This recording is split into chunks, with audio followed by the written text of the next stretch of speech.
you swear to tell the truth, the whole truth, and nothing but the truth in this congressional inquiry, so help you God? Yes. Yes. Yes. Thank you, Comsec. Now, to proceed, we'd like to acknowledge and recognize Congresswoman Jinky Luistro. You're recognized. Thank you, Mr. Chair. Mr. Chair, we are in possession of the letter of Attorney Harry Roque seeking for excuse for his absence in today's committee hearing. Considering, Mr. Chair, that we have precedent already where the resource speaker misrepresented as to the truthfulness of the fact of the schedule of his hearing, may I move, Mr. Chair, that the veracity of the truthfulness of the facts cited in this letter be verified by the committee secretary. So move, Mr. Chair. There is a motion for the committee secretary to verify information as stipulated in the letter of Attorney Harry Roque. Duly seconded, and hearing no objection, the motion is approved. Comsec, please comply. Second, Mr. Chair, in our last lengthy hearing, Attorney Harry Roque repeatedly made representation of his commitment to submit a number of documents that includes his SALN from 2016 to 2022, DOS of multinational subdivision with tax returns, trust agreement, settlement of estate and tax returns, docs submitted to SEC pertaining to the transfer of shareholdings from spouses Roque to Attorney Percival Ortega, and ultimately the ITR of spouses Roque and Biancham Corporation. I lament, Mr. Speaker, that while we waited for the submission of these documents, because of his assurance and commitment that he will be forwarding the same, to this date, we have not received any of those, granting only for the sake of discussion that indeed he has engagements in the international arbitration in Singapore today. I do not see any reason why he will fail to submit those documents in today's hearing. Nonetheless, Mr. Chair, I understand that the committee has issued already a subpoena as earlier manifested in our morning session. I therefore manifest instead this reasonable warning for our resource speaker to comply with the said subpoena.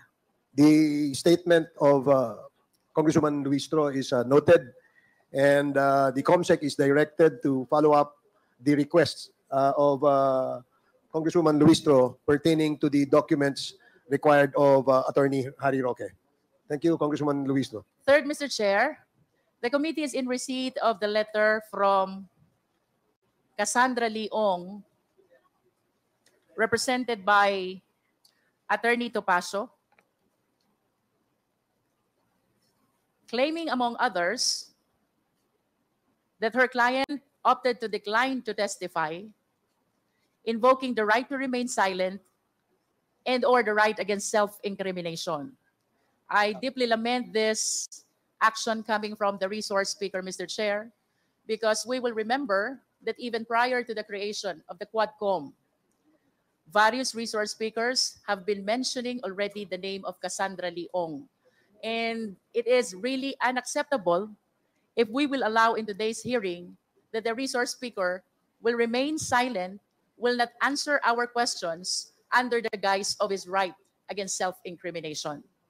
In the same letter, Mr. Chair, they even cited the case of violation of visa law of the Bureau of Immigration, as well as obstruction of justice, as the case is filed already against the resource speaker, making an impression, Mr. Chair, that we cannot raise question to her anymore. With that, Mr. Chair, please allow this representation to lay down the parameters when the right against self-incrimination may be availed and when they may not be availed. Mr. Chair? Please proceed. In the case of Rosete versus Lim, this was decided June 8, 2006. There are two requirements before the right to self-incrimination may be availed. One, there must be an identifiable crime.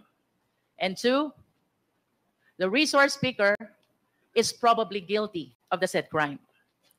Second, Mr. Chair, in the case of Sabio versus Gordon, October 17, 2006, right to self-incrimination can be availed only when the same is being invoked in relation to the question which is being propounded. In other words, this cannot be claimed as a blanket privilege. When there is a question, the resource speaker has to invoke and the chair has to resolve. Third, Mr. Chair, the case of De La Cruz versus People, July 23, 2014. The right to self-incrimination applies only to testimonial compulsion. In other words, object evidence is not covered by the right against self-incrimination. Fourth, Mr. Chair, is the Office of the Court Administrator versus you, which pronounces it does not cover legitimate inquiry if non-criminal matters. In other words, only question which pertain to crimes is covered by the right against self-incrimination. Fifth, Mr. Chair, is the case of People versus Aison, July 1989. The right to self-incrimination is not self-executing or automatically operational. In other words, it needs to be invoked. Otherwise, it is considered waived. Six, Mr. Chair, is the case of Arnold versus Nazareno. It was ruled that the right cannot be invoked if the same would be inconsistent to the witness' prior claim that the transaction were legal. If there is a prior statement already that the transaction is legal, all the subsequent questions pertaining to the same are not covered anymore by the right against self-incrimination. And last, Mr. Chair, the case of People versus Gonzo, which is likewise the ruling in the case of Senate versus Ermita. A witness is not relieved from answering merely on his own declaration that an answer might incriminate him, but rather it is for the trial judge to decide. By analogy, Mr. Chair, in our today's inquiry in aid of legislation, the discretion belongs to the chair of the Quad Committee. Mr. Chair, to proceed with my interpellation. Please proceed. Mr. Chair. Chairman Paduano. Sige, Chairman Paduano. Thank you, Mr. Chairman. With the indulgence of Congresswoman Jen Luistro. First, Mr. Chairman, I will discuss anymore some administrative matters. No, maybe we can discuss this, especially in the case of Myla Roque and Harry Roque. But, Mr. Chairman, just a procedural thing. I think there are counsels for Baterna and Casiong in the person of, I've seen Attorney Topacio. Is Attorney Topacio present? Yeah, you should have make an official entry, no, as the counsel of Cassandra Ong, and at the same time, just to remind all the counsel that you cannot speak or advise your client unless you will be allowed by the chairman. That's all, Mr. Chairman. Thank you, Congressman Paduano. Let me remind the counsel of Ms. Cassandra Leong, Attorney Topacio, that the participation of the counsel in the inquiry in aid of legislation is limited only to advising the legal rights of his client. And that goes the same to other counsel appearing before this committee. Thank you. We shall now proceed. Mr. Chair, I wish to address these questions to Cassandra Leong. Excuse me, Congresswoman Luistro. I'm sorry, but I missed the lineup of the members who wish to interpellate. I have it here with me now. And the first to interpellate is Congressman Dan Fernandez. And then after Dan Fernandez, Congresswoman Jinky Luistro. And then Congressman Rog Gutierrez. And then Congressman Deputy Speaker Frasco. And then Congressman Gaston Bunting. So please proceed, Congressman Dan Fernandez. Thank you so much, Mr. Chairman. Cassandra, Cassie, kumusta ka na?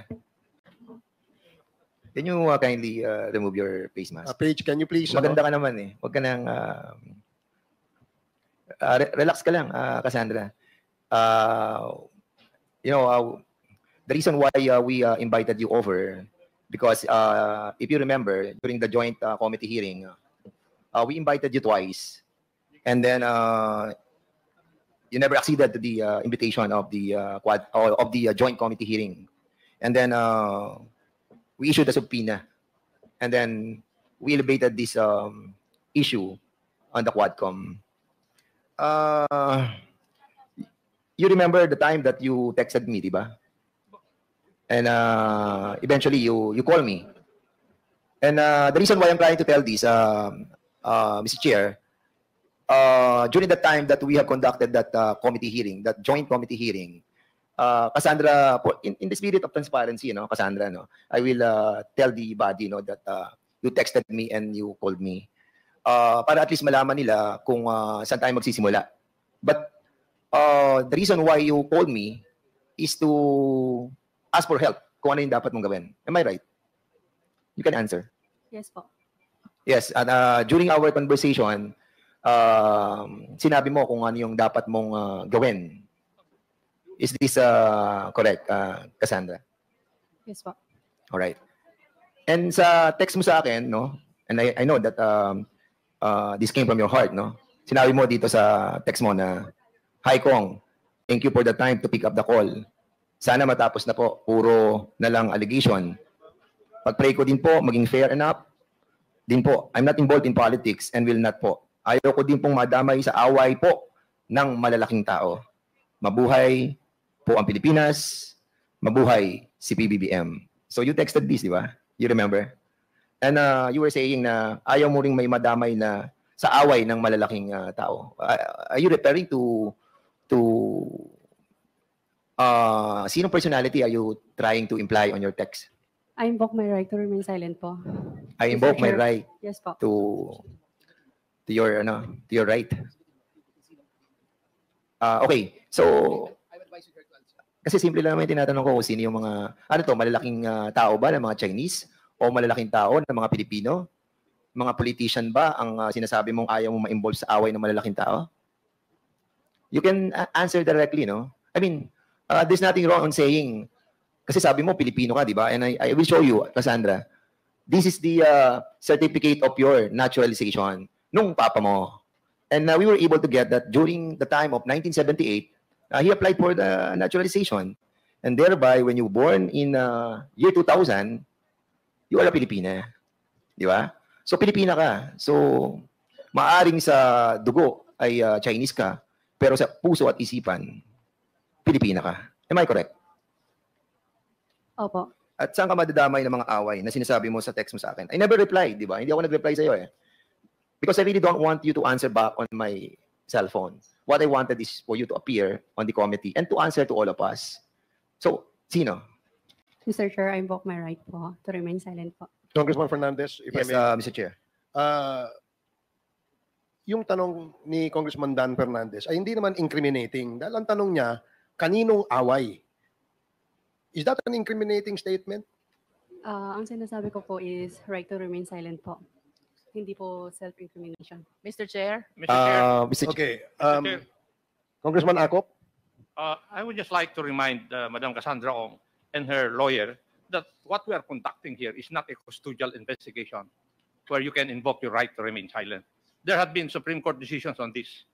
So I think the witness has to answer. Otherwise, we will move to cite her in contempt for refusal to answer. Mr. Chairman. That is correct. Congresswoman Luistro, you want to Mr. say Chair, something? the reason why I started our hearing with the parameters on the use of right to self-incrimination is to guide our resource speaker as to when they can be availed of and when they cannot. And as far as this representation is concerned, Mr. Chair, we have two elements before they can avail of the right against self-incrimination. One, there must be identifiable crime. And two, there is the probability that the resource speaker may be convicted of the crime. Now, at this point, Mr. Chair, may we ask Ms. Cassandra Ong, nung tinanong ka ba ni Honorable Dan Fernandez, kaninong away ang iniiwasan mo? Ano bang krimen ang iniisip mo na baka ikaw ay madamay? I refuse to testify. I refuse to answer po para sa own reason ko po.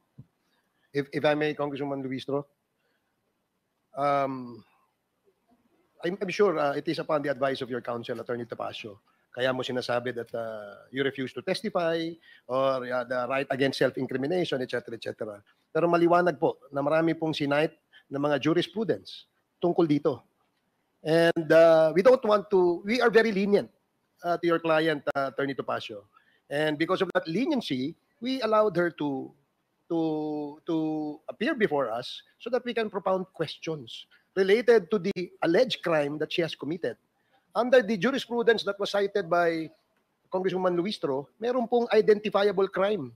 And we don't want the committee to be compelled to cite her in contempt.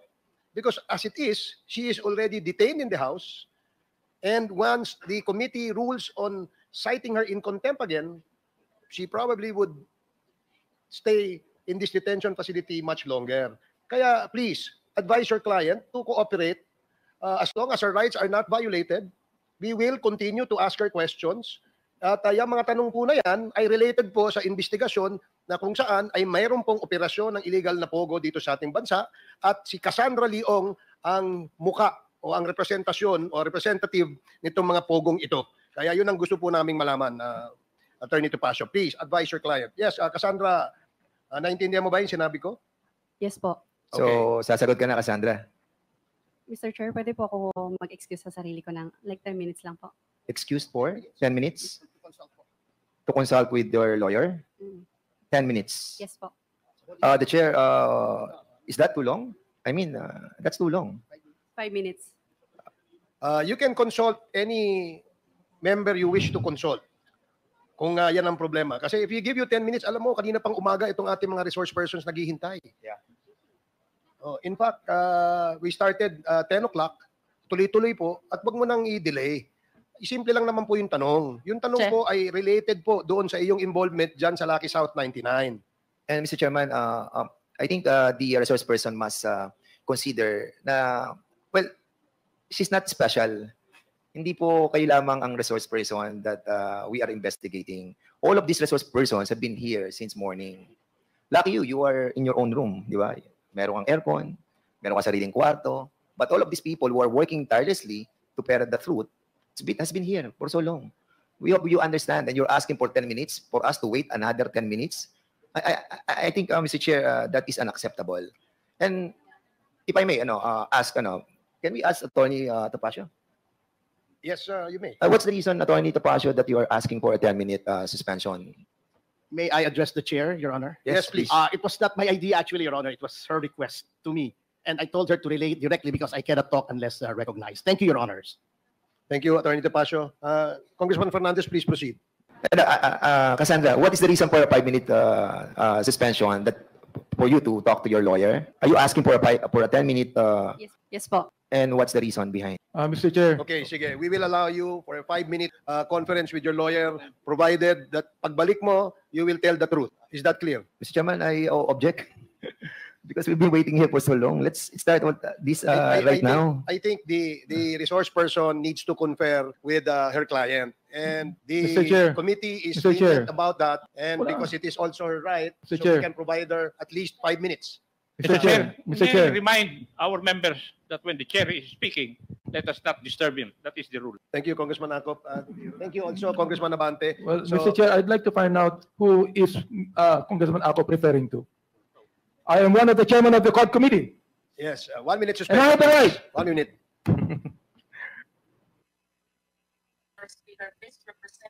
Grabe, no? Nagalit. Alam niyo, loko rin talaga to si Topacio eh. 'Di ba? Ito dapat kasuhan tong abogado na to ng ng Hearing is resumed. You already had your 5 minutes, fraction of Cassandra. justice. So, So, dapat? please proceed, Congressman Damo Okay, Fernandez. I hope, Cassie, you'll be Si Atty. answering all the Papuan. query of all these members who are here, precisely because you are a Filipina ka. And I just want you to remind you, I'll show you some pictures, Cassandra. Have you seen this? Nakita mo na ba to? These are all the torture victims na nakuha sa cellphone doon sa Porac at sa Banban. All those collected cellphones ay nakalagay itong mga pictures na to. These are victims of torture perpetrated doon sa Porac at sa Banban. Have you seen this? No, first time. Now lang? Okay. I will show you another picture. Ito mga pictures din. Ito naman yung mga namatay.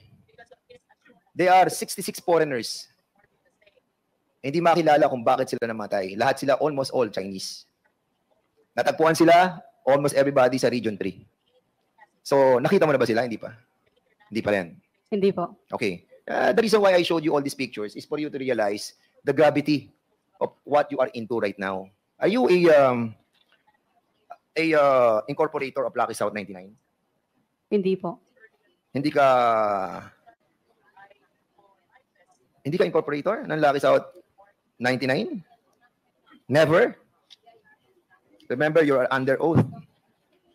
Member ka or not? Baka ina-advise mo, attorney, mali. Ha? Starting 2019, she is already an executive assistant of Lucky South 99. Cassandra, are you an incorporator of Lucky South 99 since 2019 to the present? I think assistant lang po, pero hindi siya incorporator. You are an executive assistant. Tawag po dito, authority. 2019.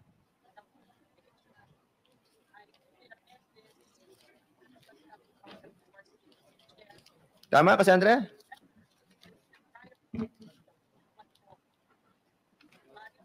Okay. Kailan ka naging executive assistant ng Lucky South 99?